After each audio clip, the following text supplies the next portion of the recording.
Good morning, everyone. My name is Anand Singh. And I am Janvi Shah. You must think that the small loss of overripened fruits and vegetables from our daily household and by vendors and hawkers is very small. Wrong. It amounts to 30% of the total food production, making the Ministry of Agriculture bear huge losses and an increase in the total carbon wastage.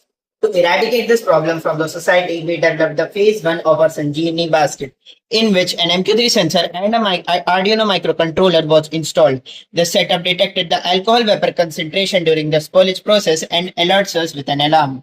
Fruits on ripening release ethylene gas or alcohol vapors, which results in over-ripening of all the fruits present in the basket, causing huge losses to the wholesaler. In our initial approach, we tested on banana and guavas and notified the detection to the wholesaler so that they can sell the basket with higher chance of ripening first and make sure no basket goes to waste. But it itself had many limitations as the vapors weren't removed. The accuracy was limited and there was no proper storage basket. And hence, taking the positive result from our phase 1, we marched on the journey of our phase 2. The upgraded version, we installed the hardware inside the specially designed Sanjeevani basket, in which two additional MQ3 sensors were installed for the better accuracy of vapor detection.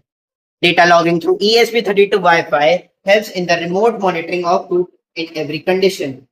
We have also installed a ventilation system with an exhaust fan for the removal of spoilage gases, increasing the food shelf life.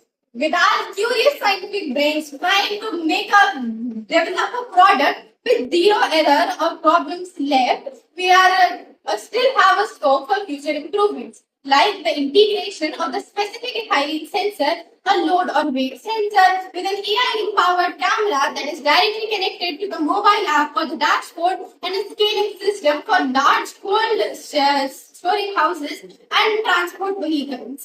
And thank you so much. And with this, we can achieve making India a smart, sustainable India.